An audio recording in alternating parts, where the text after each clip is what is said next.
A clanmate of mine, Lots of Syrup, had watched my last video on the ebb and flow of a battle. He had mentioned that I didn't spend enough time in the actual battle portion of the video describing what I saw, why he was doing what I was doing. So I decided to go ahead and make this video as a part 2 to that video. The first step for figuring out the ebb and flow of the game is to have some knowledge. You gain that knowledge from the mini map. Where are the tanks? Which way are they headed? And what gaps did they leave open for you to exploit? Now remember, I don't want to take the enemy team on head on.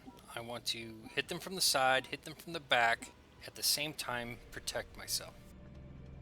So like all my games where it's only an 8v8, I am looking right off the bat to start a flank. So I'm going to go to, like I always do, and wait for lights.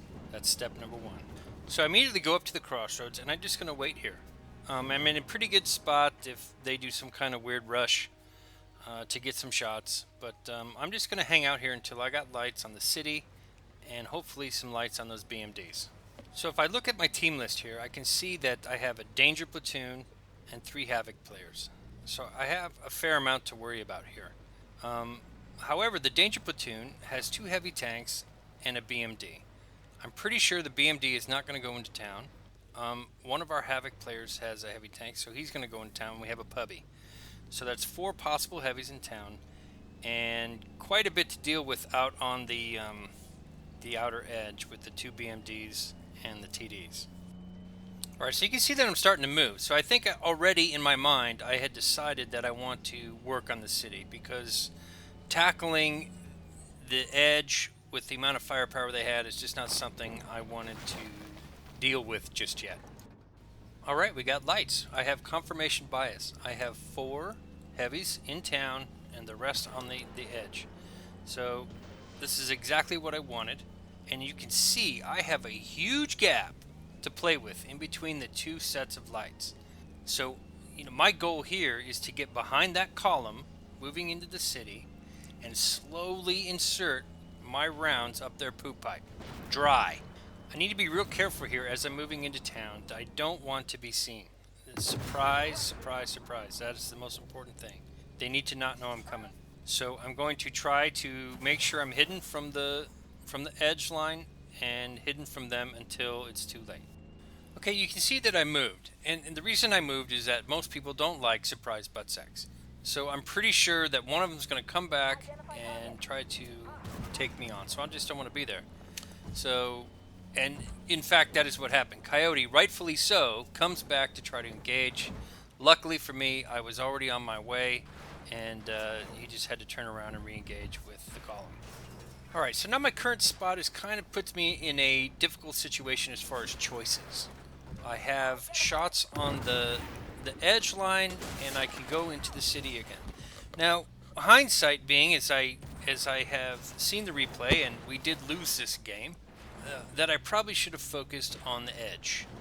So I've chosen to reacquire in the city. So I'm going to head back, double back, see if I can get some more shots on those heavies, and hopefully get some kills here. You'll notice I'm not interested in playing peekaboom. I took my shot and now I'm leaving. I'm going somewhere else to get another shot. So I don't want him or those guys to ever know where I'm at. Alright, so now I'm starting another flank on the 2 remaining heavies in town. At this point I probably am going to play peekaboom because they're both low. I just want them out, and then I can go and try to flank the guys on the edge. After I kill this heavy tank, I left the last one because we had 3 tanks over there. I was pretty sure they could deal with it, which they did. So I decided to start my flank on the edge line. Alright, now this part of the battle is where I made my first error. I've been playing really well up to this point, and I feel like, had I seen this, that the game might have turned out differently. What I didn't notice was that our TD and our Fox on the 0 line were retreating. So I went into flank figuring I would have a triangle, but all I really did was allowed their team to flank me. So, surprise butt sex and all that. So I come out of the city and I instantly spot the Zalo. I take a shot, he hits me back, I drop down into the trench there under the bridge, and my plan was to just come up and spot, because their focus is going to be on me, and our other teammates could could coordinate cross shots. Of course, what I didn't see was Fire on Fengel rush down the hill he was on, across the trench and up the other side, and I never saw him.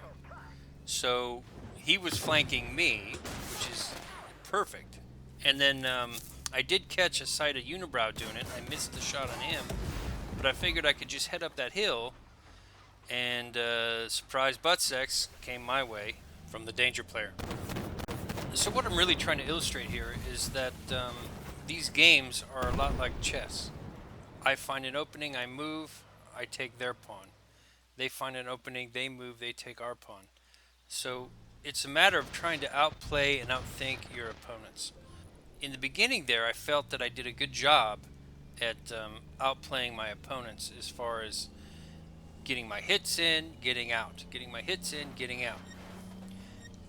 Where I made my mistake was first not noticing the retreat, and second, not seeing that I was myself getting and that's just, you can't catch everything, and I'm okay with the way I played. You just can't catch everything. So plus, the danger guys are good players. Unibrow and the other Havoc guys are good players. So it is what it is. I don't feel bad. I didn't get outplayed by a puppy. So anyway, I hope this was helpful and more informative than my last video. I'll see you in the next one. Thanks.